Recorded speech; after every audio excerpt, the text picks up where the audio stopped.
जब ये 92 में आए थे ना ये TLPA, तो इनके भाई जो है, बड़े भाई, वो जिला परिषद के चेयरमैन थे। ये कांग्रेस में थे। कांग्रेस के बाद ये हजका में गए, हजका के बाद बसपा में गए, बसपा के बाद आप में गए, आपके बाद बीजेपी में गए और आप और बसपा से ये बड़कल से चुनाव लड़े। अनंतपुर गांव ने इनको वोट दी दोनों दफा। आज अनंतपुर मेवला में मुसीबत आई, क्यों नहीं आए? ये फेसबुक और सोशल मीडिया के मल्ले, इनको वहां आना चाहिए था। लेकिन विजय जी, जड़ तो आपके यहाँ से लगी है। भाई साहब, उसमें एक बात बताइए, अब 10 खरबूजे खरीदे, 4 खराब भी निकल जाते हैं। वो तो खरबूजा जब खुलता, जब पता चलता। भाई साहब, चौधरी नेतराम चेयरमैन हुआ करते थे गुड़गांव, यहाँ से लेकर और रेवाड़ी तक एक जिला होता था, उसके चेयरमैन थे। तो वो उसके आयोजक थे और हमारे गांव के बुजुर्ग चौधरी टूडा जी और पूरे गांव के बुजुर्ग सारे मिला के अनंतपुर गांव में एक कार्यक्रम रखा। वहाँ पंडित जवाहरलाल नेहरू आए। ये सूरजकुंड रोड भी तभी बनी। ये भी आज भी लोगों की जमीन में रोड है भाई साहब, सरकारी जमीन नहीं है। ये तभी रोड बनी थी। तो उसके बाद पंडित जवाहरलाल नेहरू आए और ये शहर धीरे धीरे बसा। टाउन को बसाने वाले पंडित जवाहरलाल नेहरू है, जो एशिया का मैनचेस्टर बना, दुनिया में जिसने नाम किया है, इंडस्ट्रियल टाउन हमारा सबसे। तो किसका सबसे बड़ा सहयोग? अगर देहात, आप देखिए कि हमारा जो देहात है ये कितना ज्यादा प्रोस्पेरिटी को बढ़ाने वाला है, प्रोस्पेरिटी को और लोगों को, समाज को बढ़ाने वाला, कि ये फरीदाबाद यूं उठता चला। आज तक देहात और कॉलोनी और गांव के, शहर के अंदर कोई माहौल ही नहीं बचेगा, हर आदमी डर में आ जाए। तो अनंतपुर और आसपास के मेवला, अंकीर गाँव में सबने मिलकर कि भाई नहीं, हमने अपनी मजबूती, पहले अपनी ताकत को बचाना है, उसके बाद हम पूरे फरीदाबाद में जहां गैर कानूनी तोड़फोड़ हो रही है, हमारी ये सारी समिति उसके लिए। जिस तरह नोएडा में अवैध कॉलोनियों को नियमित कर दिया गया था बहुत पहले, और उस तरह से, और जो कमर्शियल साइड है उनको भी नियमित कर दिया गया था, उस तरह यहाँ पर भी की जा सकती हैं और थी और आज भी की जा सकती हैं। यहाँ के जो फिलहाल 11 साल से जी, तो फिर कहेंगे लोग राजनीति करें, सच तो बोलना ही पड़ेगा। 11 साल से बीजेपी लगातार ट्रिपल इंजन की सरकार है, ठीक है जी। ये लोग अपनी बैलेंस शीट को बढ़ाने में लगे, अपने बिजनेस में लगे जी। क्योंकि मैं मुद्दे से डिरेल नहीं होना चाहता, नहीं मेरे पास बहुत बड़ा पेटा जी। एक मिनट का जवाब, ठीक है जी। इन्होंने 11 साल में काम किया। चौधरी महेंद्र प्रताप जी जब मिनिस्टर थे तो पहले 31 कॉलोनी हमने भजनलाल जी जब सीएम थे जब पास कराई। दोबारा जब वो मिनिस्टर बने कैबिनेट 2009 से 14 के बीच, जब चौधरी भूपेंद्र हुड्डा सीएम थे, जब 69 कॉलोनी हमने पास कराई, जिसमें ये शिवदुर्गा विहार भी है, जहाँ 5,500 नोटिस है। इनको ये अकल नहीं है, जिस कॉलोनी को हरियाणा सरकार पास कर चुकी है, रेगुलाइज कर चुकी है, आज उसी के वन के अधिकारी, वो सरकार से बड़े, चीफ मिनिस्टर से बड़े हो गए, चीफ सेक्रेटरी से बड़े हो गए, गवर्नर से बड़े हो गए वन विभाग के अधिकारी, कि उसको आप दोबारा वन कर रहे हैं। उनको ज्ञान ही नहीं इन्होंने किया क्या? इन्होंने इतना बड़ा डेरा 100 कॉलोनी हमने पास की है, ये कर ही नहीं रहे। ये हाउसिंग की स्कीम बढ़िया निकाल नहीं रहे। ऐसा नहीं है, नोएडा से ज्यादा हमारे यहाँ काम होता था। ये तो बीच में जो सरकारें बदली है ना, जो ताजा लोगों की मानसिकता इन्होंने धार्मिक उन्माद पे लाई है। और आज देख लीजिए, आज फरीदाबाद जो टॉप की सिटी होती थी देश में, दुनिया में, आज हम 100वें क्या 300वें नंबर पे। इन्हीं के गलत नतीजों का परिणाम। जी करता हूँ, ना किसी पार्टी का कोई पदाधिकारी हूँ। मैं अपने गांव की आवाज़ उठाने के लिए इस मंच के साथ में आया हूँ। हमारा कोई एजेंडा ऐसा आप बताओ किसी भी प्रकार का कोई आपने देखा हो, फरीदाबाद की जनता ने देखा हो कि हमने कोई राजनीतिक बात की है। जहाँ तक अभी संजय कपूर जी पूछ रहे थे कि मंत्री जी ने आश्वासन दिया था कि गांव में कोई जेसीबी नहीं जाएगी। मैं कपूर साहब आपकी बात का जवाब देना चाहूँगा कि आपने कहा था कि भाई मंत्री जी ने कहा है कि गांव के अंदर जेसीबी नहीं जाएगी, लेकिन वहीं जब दूसरे दिन हमारे गांव की कमेटी डीसी साहब से मिलने गई तो डीसी साहब ने ये कहा कि भाई गांव में अभी तो तोड़फोड़ होगी। जहां शब्द अभी जुड़ा तो आप खुद अंदाजा लगा सकते हो कि वहां से हमें कोई आश्वासन पक्का मिला नहीं। जहां ये बात आ जाए, अगर चुने हुए नुमाइंदे ये कहते हैं कि कोई तोड़फोड़ नहीं होगी, और वहीं दूसरे दिन डीसी साहब का ये बयान आया जो कमेटी के सामने ये कह दिया कि गांव अभी तो टूटेगा नहीं लेकिन फार्म बचेंगे नहीं। और दूसरी बात कि जब पहली बार हमारा गांव गया था कृष्णपाल जी के पास में, उन्होंने आश्वासन दिया था कि गांव में कोई तोड़फोड़ नहीं होगी। उसके बाद में ये दादा राजकुमार के मकान तोड़े गए। मकान कोई खाली ईंट गारे सीमेंट का कोई एक ढांचा नहीं होता। उस मकान के साथ में आपका भी अगर कोई पुराना मकान होगा, पुश्तैनी मकान होगा, उसके साथ में भावनाएं जुड़ी होती है। बच्चों का बचपन बीता होता है। जब हम जवानी में आ जाते हैं, अपने पुरानी जगह को देख करके हमें अपना पुराना वक्त याद आता है। हमारे इमोशंस उस दीवारों के साथ में, कमरों के साथ में, छत के साथ में जुड़े होते हैं।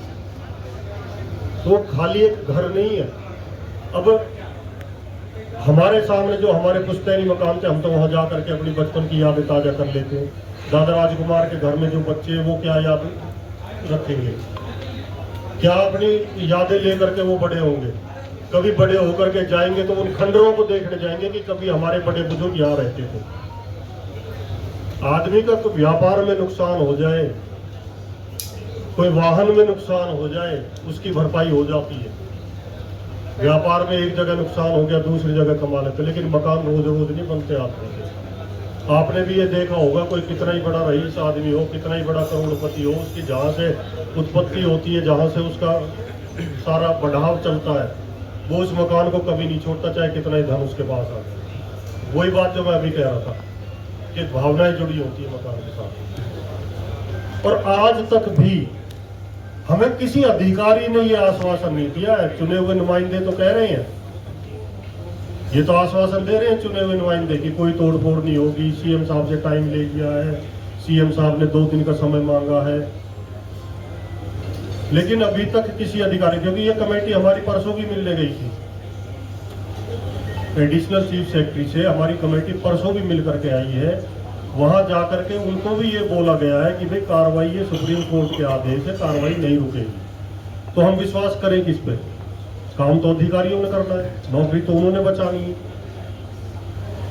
नेता एक तरफ ये कहे तोड़फोड़ नहीं होगी, दूसरी तरफ अधिकारी कहे, तो हम तो बीच में पिछड़े हैं। हम तो समझ ही नहीं पा रहे हैं क्या करें। तो हमारे पास तो एक ही विकल्प है, एक ही रास्ता है कि अपनी आवाज उठाने के लिए आपका भी सहयोग चाहिए। हमारे साथ इस आंदोलन में, इस प्रदर्शन में राजस्थान से, गुजरात से, मध्य प्रदेश से, पंजाब से, यूपी से, दिल्ली से, हर जगह का आदमी हमारे साथ आ रहा है। और सब समाज के लोग वाग इसमें है, खाली गुजरों का ये आंदोलन नहीं है। जो हमारी ये महापंचायत 13 तारीख को होने वाली है, उसमें भी सर्व समाज के लोग आएंगे और हमें बहुत ही अच्छा लोग वागों से आश्वासन मिल रहा है, रिस्पॉन्स मिल रहा है। जो लोग वाग ये कहते हैं कि राजनीति कर रहे हैं, तो मैं उनको ये बता देना चाहता हूँ कि राजनीति जो हमारे पास है, गुजरात से आदमी आ रहे हैं, पंजाब से आ रहे हैं, वो अपने क्षेत्रों में राजनीति करेंगे। यहाँ करके राजनीति किस प्रकार की करेंगे? यहाँ से वोट थोड़ी ना लेनी है उनको। तो ये सब बेकार के इल्जाम।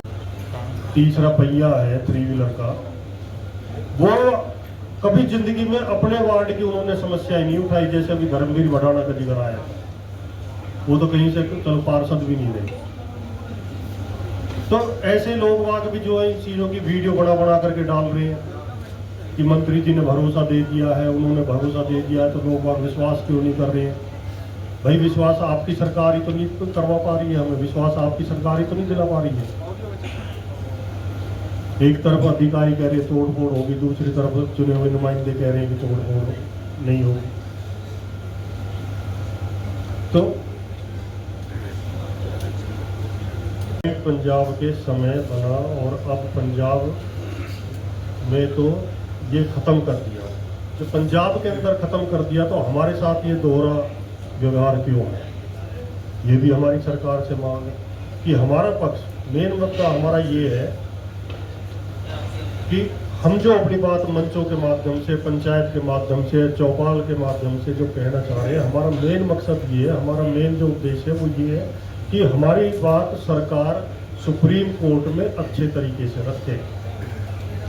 तभी ये ले रखा है कि भाई सुप्रीम कोर्ट के ऑर्डर हैं। सुप्रीम कोर्ट के ऑर्डर कहाँ हैं, हमें अब तक भी नहीं मिला। और सुप्रीम कोर्ट का ऑर्डर है जहाँ अवैध कब्जे हैं उनको हटा दो। हमारे तो अवैध कब्जे नहीं है, हमारी तो अपनी पुश्तैनी जमीन है, हमारी दादालाई जमीन है, हमारे गांव की जमीन है, हमारे तो अवैध कब्जे हैं ही नहीं।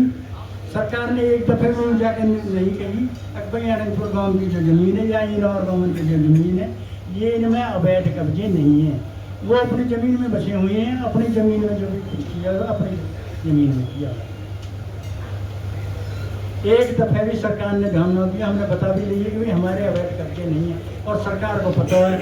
लेकर के 18 से 80 से लेकर और आज तक रेवेन्यू रिकॉर्ड को देख लो उठा करके, किसी भी और संस्था को कुछ भी हो इस रिकॉर्ड में हम मालिक हैं, न पंचायत को है, न कम्प्लेक्स को है, न फरीदाबाद जो हमारे नगर निगम है, न इसको कुछ है।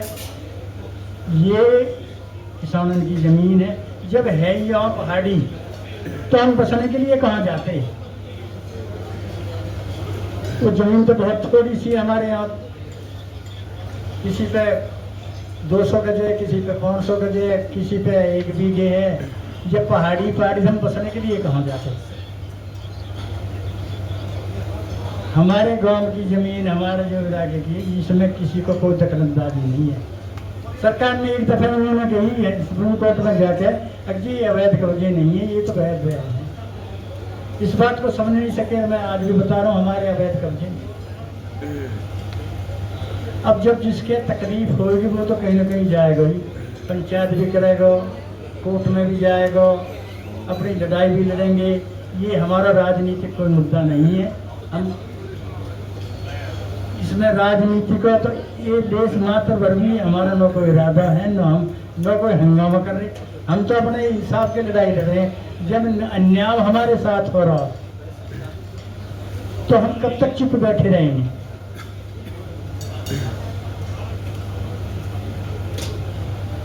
ये 1992 में ये जब बनाया तो किसी को नोटिस तक नहीं दिए। अकबर फॉरेस्ट लगा रहे हैं, 2022 तक लगा दी। 30 साल रहे, 30 साल में इन्होंने 30 पेड़ बता दो आकर के फॉरेस्ट वाले को, हम लोग 30 पेड़ लगाए। उनका पीरियड खत्म होगा, ये आगे के लिए रिन्यू नहीं हुई। अब इनको क्या रहेगा नहीं फॉरेस्ट वाले को? सरकार हमारी बात पर ध्यान नहीं दे रही। जब सरकार ने ध्यान नहीं दिया इस बात को तब हमें ये कदम उठाना पड़ेगा। अब हमारी 13 तारीख को जो महापंचायत है, हमें आश्वासन नहीं, हमें सब कुछ देगा। सरकार कहेगी हमारी जमीन न कहीं जाए, हमारे मकान न टूटे, ठीक है हम अपना सत्कृत कर देंगे। क्या आगे के लिए नहीं करेंगे? नहीं ये ऐसा ही नहीं हो तो हमारा तो जारी रहेगा। तब तक हमें इंसाफ न मिलेगा, हम अपने न्याय की लड़ाई लड़ते हैं।